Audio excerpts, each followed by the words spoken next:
ഈശോ മിശിഹായ്ക്ക് സ്തുതിയായിരിക്കട്ടെ.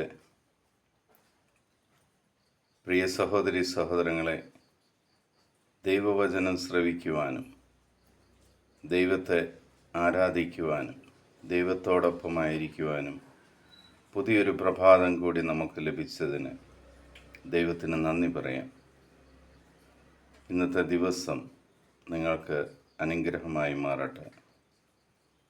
ഇന്ന് നമ്മൾ ശ്രവിക്കുന്ന തിരുവചന ഭാഗം ലൂക്കായുടെ എഴുതിയ സുവിശേഷം 16-ാം അധ്യായം 13-ാം തിരുവചനം.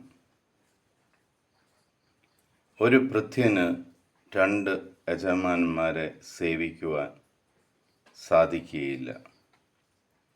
ഒന്നുകിൽ അവൻ ഒരുവനെ ദ്വേഷിക്കുകയും മറ്റവനെ സ്നേഹിക്കുകയും ചെയ്യും, അല്ലെങ്കിൽ ഒരുവനോട് ഭക്തി കാണിക്കുകയും മറ്റവനെ നിന്ദിക്കുകയും ചെയ്യും.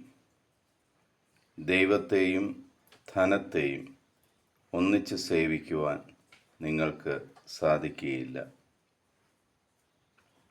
പ്രിയ സഹോദരി സഹോദരങ്ങളെ, ദൈവം വ്യക്തമായിട്ട് നമ്മളോട് പറയുകയാണ്, ദൈവത്തെയും ഭൂമിയിലെ ധനത്തെയും ഒരുമിച്ച് സേവിക്കുവാൻ നമുക്ക് സാധിക്കുകയില്ല എന്ന്.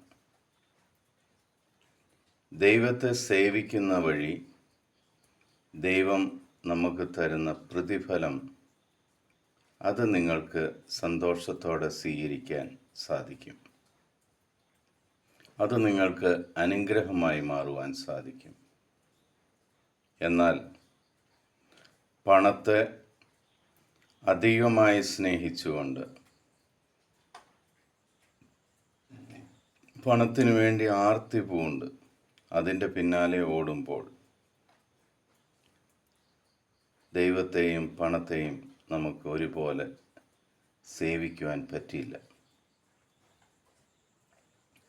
പണത്തിൻ്റെ പിന്നാലെ പോകുമ്പോൾ 1-ാം സ്ഥാനം പണത്തിനാവും. ദൈവം 2-ലോ 3-ലോ ഒക്കെയായി മാറും.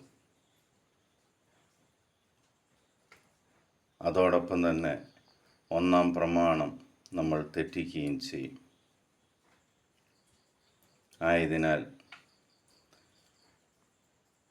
നമ്മുടെ പ്രധാന ലക്ഷ്യം പിതാവായ ദൈവത്തെ, നമ്മുടെ സൃഷ്ടാവായ, നമുക്കെല്ലാം ഔദാര്യപൂർവ്വം തരുന്ന സർവശക്തനായ ദൈവത്തെ സേവിക്കുവാൻ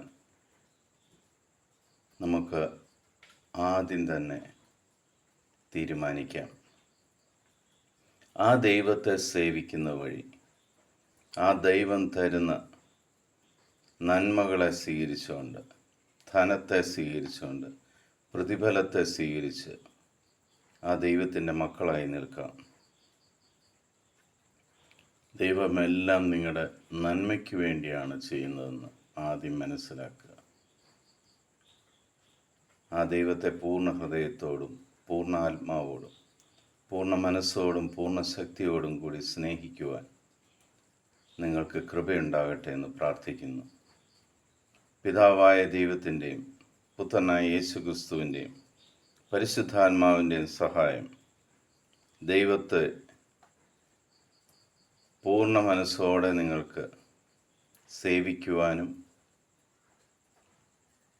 അങ്ങനെ നിങ്ങൾക്ക് വേണ്ടതെല്ലാം ലഭിക്കുവാനും ദൈവം കൃപ ചൊരിയട്ടെ എന്ന് പ്രാർത്ഥിക്കുന്നു. ഈശോ മിശിഹായ്ക്ക് സ്തുതിയായിരിക്കട്ടെ.